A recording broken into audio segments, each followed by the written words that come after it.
As I have sought to educate myself on narcissistic abuse and what role I was given in our family, scapegoat, golden child, etc. I soaked in all the information I could possibly find on what the golden child is, and then what the scapegoat child is, and then listen to stories told about both and experiences being both, treated by one or the other, etc., etc.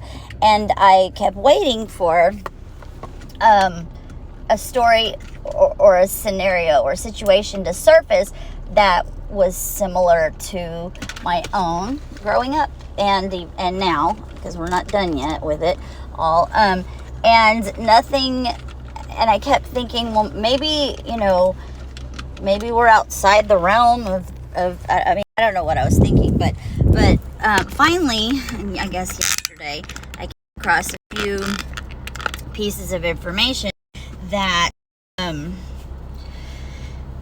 made sense to me, which are, your mom or dad or whoever can give you the role of scapegoat or golden child, and then along the way rotate, like I like to say, play musical chairs, or rotate the roles, and then where you used to be the scapegoat, now you're the golden child, or where you were the golden child, now you're the the forgotten silent child, because that's what has gone on in the family, which made it even more disturbing and confusing. So this is like a topic that I wanted to discuss and find out how many people out there have experienced a similar situation in their own stories of abuse, because being one and then the other, and then sometimes I feel like the two are just melded together, and then also it's really made me recognize the fact that everybody's narrative is completely different because of could be cultural differences or just the dynamics of the family. And then once you've got 7 different types of narcissists, but then you may have introverts and extroverts, and then you have to take into consideration like all of the abuse those narcissists took and all the variations there that made them who they are, etc. And all of that, I don't know what else to call it other than the cesspool of human personality, as your abuser decides to dictate how they want to manipulate everyone. And I want to go on record here by saying, it's not easier to be the scapegoat, it's not easier to be the golden child, because everyone's getting manipulated. Everyone is being hurt in one way or another. So I grew up as the golden child, and I've got a lot of fucked up problems because of it. And now I'm the scapegoat, which, at first I was like, woohoo, I'm the scapegoat. I don't have to do shit now. I can just fucking kick back, coast, and do nothing because that's what'll be expected of me or whatever. But, I've gone no contact, so I'm not going to give anybody that opportunity to dump their expectations on me right now. And it just,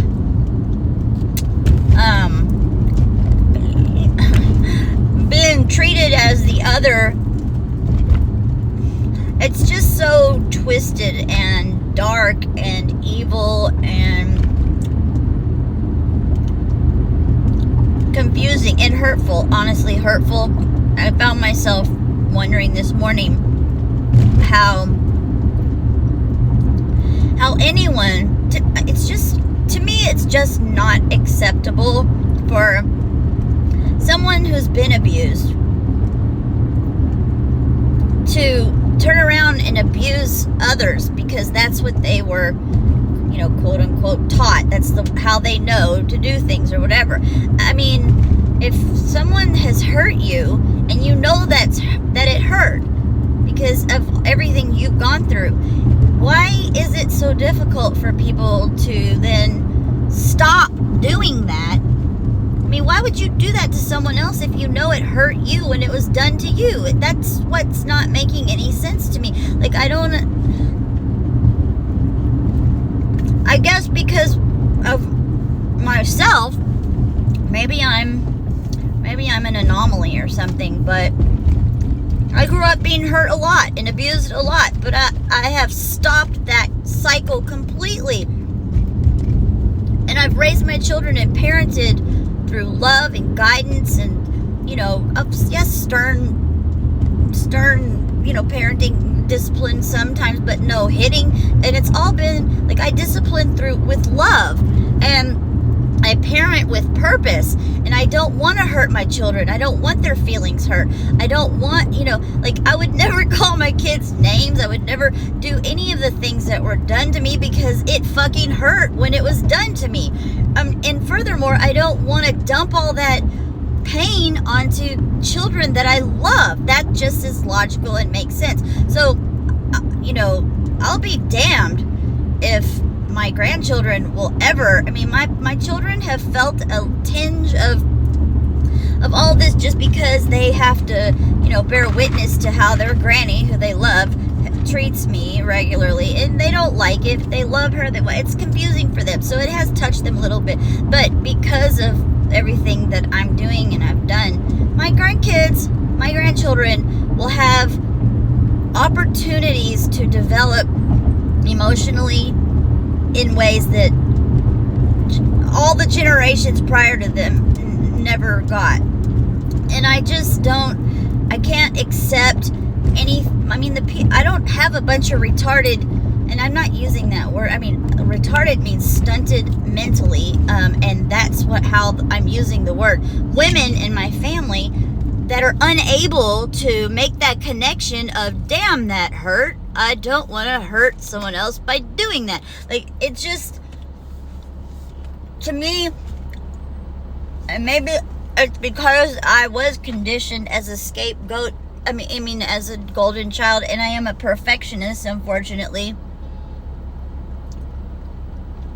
Anything less than loving kindness in parenting is just is lazy, and I can't stand lazy people. I cannot. So anyway, I would like to hear about other people's experiences as either the scapegoat or the golden child, or both. And also I wanted to talk about my experiences as a golden child, because I'm going down the list of the textbook golden child. You're yes, I don't want to say that I'm an overachiever, but yeah, okay, I've achieved a lot. And yes, I'm addicted to the letter grade of an A. And the best, and failure is usually not really an option. Maybe some could call me a little bit competitive, yada yada. But with that said, there was such grotesque neglect happening in our home that doing well in school and getting the letter grades, high marks, that became my surrogate parent, I guess you could say, because the doing well in school validated me. It made me, it helped me understand and know that I could do it. I was good enough, and where I was getting nothing from home.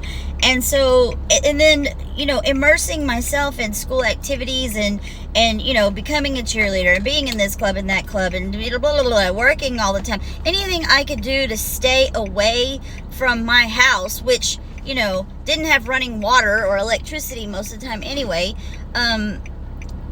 Anything to fill my time and energy other than having to be at home in the depression that was where I lived, is what I did. And so it was part of my coping mechanisms to survive, was to become uber involved in everything academically. And so there is all of that, but I never tried to, make myself out to be better than anyone. In fact, I suffered from like severely low self-esteem, and I will have to come back to everyone in a minute. This motherfucker.